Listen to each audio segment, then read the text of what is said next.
모두의 따뜻한 모따TV. 안녕하세요. 모따TV 모따책방 아따입니다. 존포엘 신부님의 책 왜 사랑하기를 두려워하는가입니다.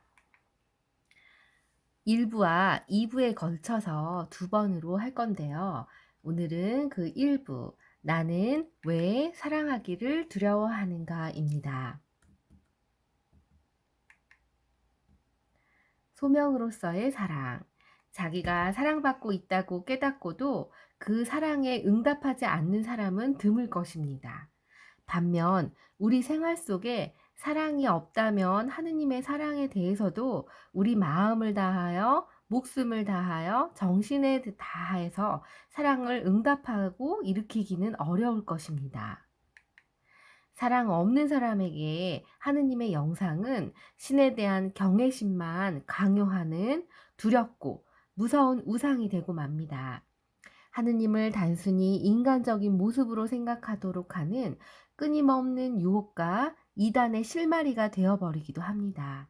이타적인 사랑이야말로 사랑의 하느님께로 들어가는 신성한 관문인데 왜곡된 하느님의 영상을 버리지 않는 사람은 계속 어두운 그늘에서 서성거리고 방황하게 될 것입니다. 또한 마음을 다하고 목숨을 다하고 정신을 다하여 사랑할 수 있는 능력을 상실하게 됩니다. 그런 신의 모습은 결코 사랑스러울 수 없습니다. 하느님의 사랑에 대한 응답. 인간 육신을 취하시고 인간 언어를 사용하신 하느님께서는 우리로 하여금 이 지상에서 당신을 직접 뵙고 당신이 어떤 분이신가를 알게 해주시는 가장 귀한 선물을 주셨습니다.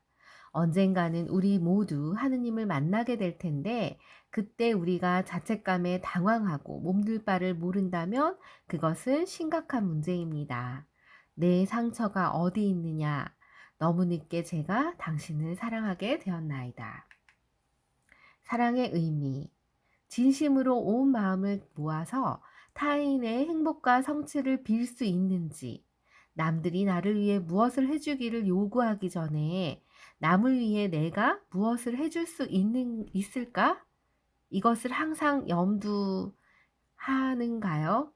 진정으로 누군가를 사랑하고자 한다면 자신에게 항상 이러한 질문들을 던져야 합니다.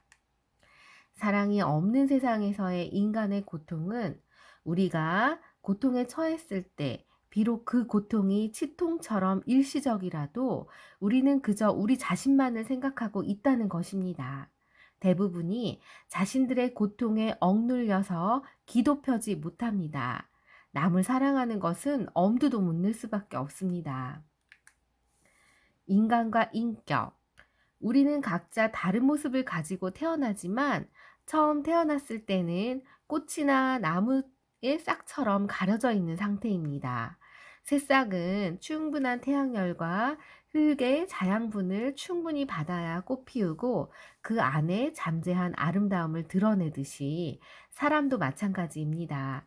부모로부터 충분한 사랑과 안정, 영양을 공급받아야 꽃처럼 피어 하느님께서 모든 개개인에게 부여하신 독특한 아름다움과 영광을 드러낼 수 있게 됩니다. 유년기 7년. 인간의 인격은 이 유년기 7년 동안 거의 다 형성됩니다. 우리는 7세 때 나타난 심리적인 특성을 그 후 일생 동안 유지하고 있습니다.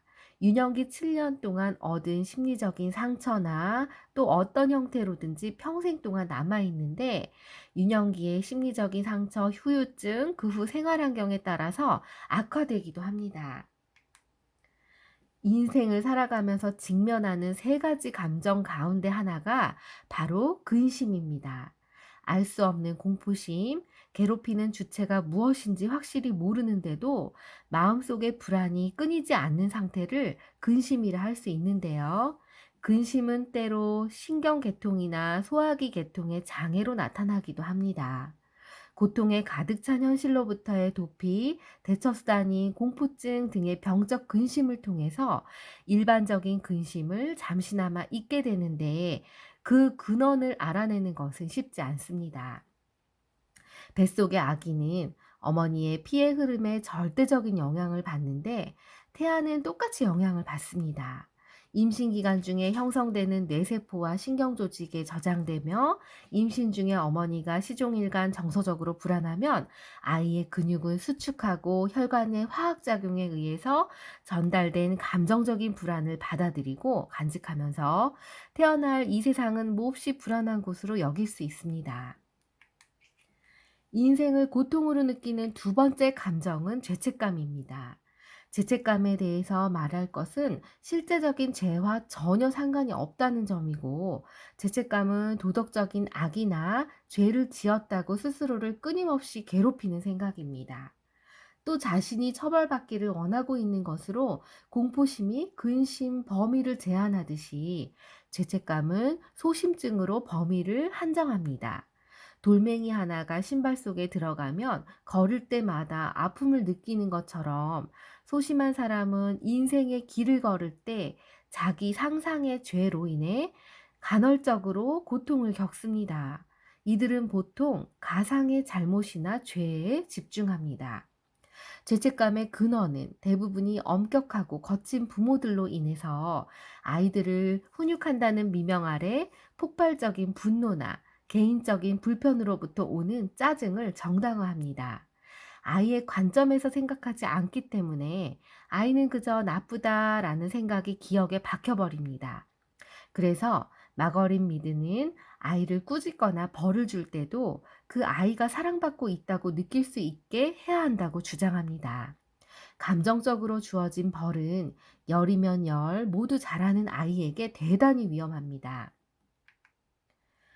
고통스럽게 하는 세 번째 감정은 열등의식입니다. 자신이 남에 비해 좀 모자라고 불충분하다고 믿는 생각으로 속에서 나를 자꾸 불충분한 존재라고 되새깁니다. 그래서 자신이 한 인간으로서 받아들여질 수 없다고 느낍니다. 개인의 가치가 거의 없다고 생각하는데 열등감에 빠진 사람은 도덕적으로 선악 문제보다 자신의 가치 문제에 더욱 신경을 쏟습니다. 열등감의 근원은 어린 시절로 거슬러 올라가면 부모가 아이를 가방이나 짐짝처럼 다루고 부모의 뜻에 항상 복종하도록 강요하고 교육했다면 그때 이미 아이들은 열등감의 씨가 뿌려지고 있었던 것입니다. 음식물을 데우기를 귀찮아하는 어머니, 지저분하고 거추장스럽다고 미루어 장난감을 늘어놓고 마음껏 놀지 못하게 하는 아버지 밑에서 자란 아이는 다음과 같은 부모들의 생각이 전달됩니다. 내 자신은 아무런 가치가 없어. 너의 가치는 우리와 함께 해야 의미가 있어. 그래서 우리가 편리한 대로 사는데 절대로 방해되면 안 돼.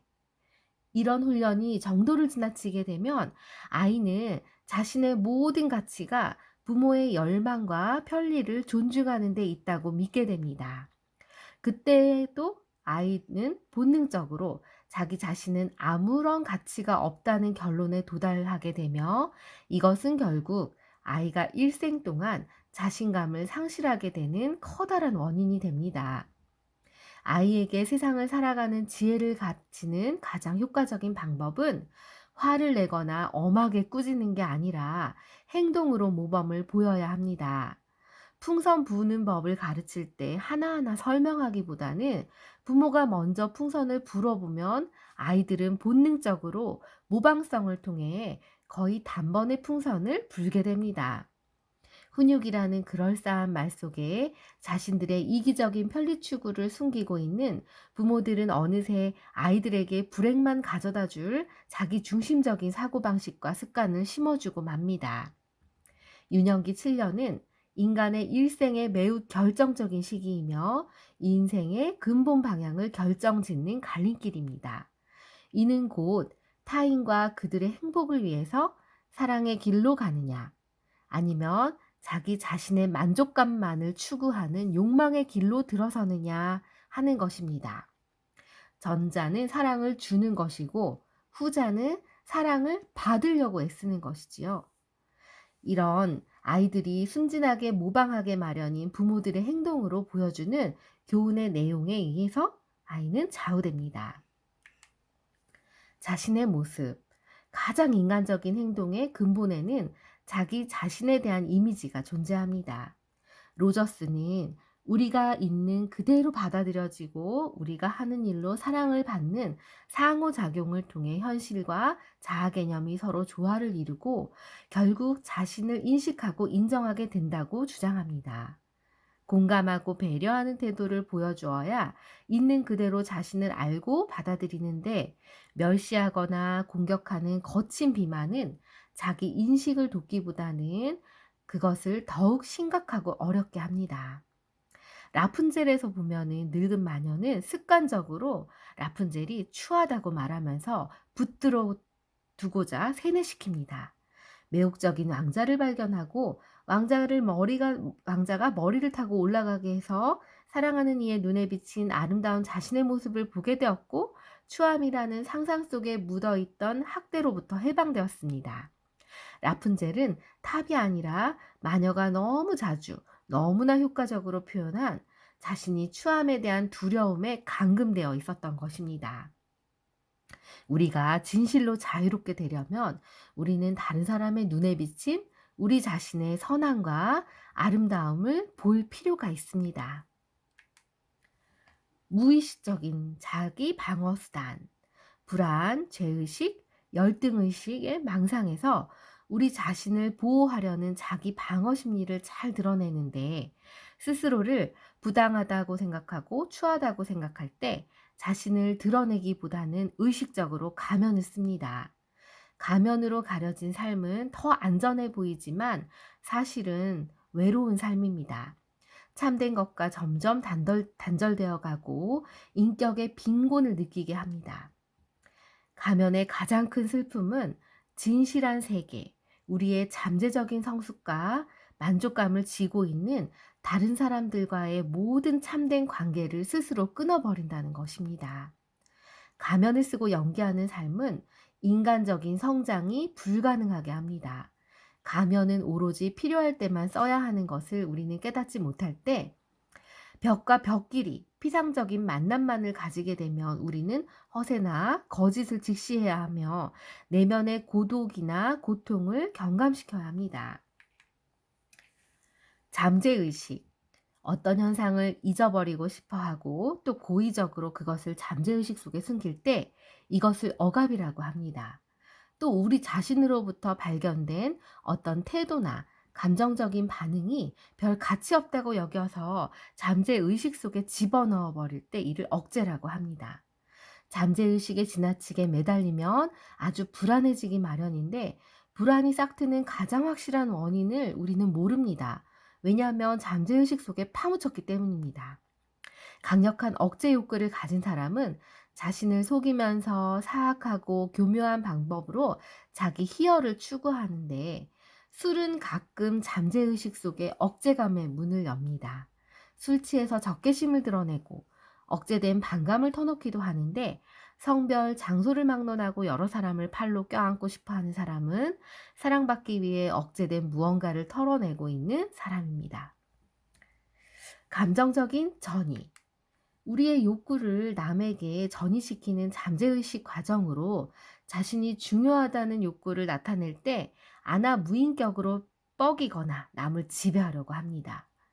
닥쳐오지도 않은 위험들을 걱정하면서 과잉보호하는 부모들은 자녀들로 하여금 부모에게 의지하려는 욕구를 잠재의식적으로 전이하고 있는 것으로 자녀가 성장하여 자기들로부터 떨어져 나가는 것을 두려워하는 것일지도 모릅니다. 우리가 취할 수 있는 유일하고 유효한 방법은 우리의 동기를 새롭게 하여서 우리가 봉사하고 돕고자 하는 마음에 초점을 찾아내는 것입니다. 부단하게 이런 노력을 기울이면 점차적으로 사랑이란 습관을 얻을 수 있습니다.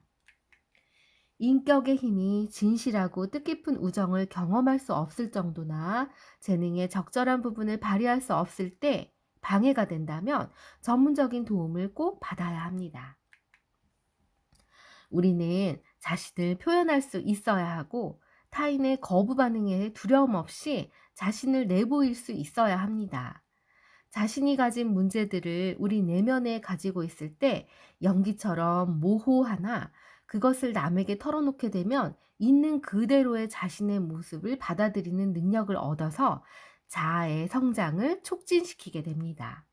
우리가 진실로 남을 사랑하려고 한다면 이 억제되고 억압된 문제들을 오히려 사랑의 장애물이 된다는 것을 알아야 합니다. 그 문제들은 우리를 자신에게 집중하게 하지만 바로 자신일 수 없게 하고 자신을 잊게 하지도 못하는 치통과 같습니다.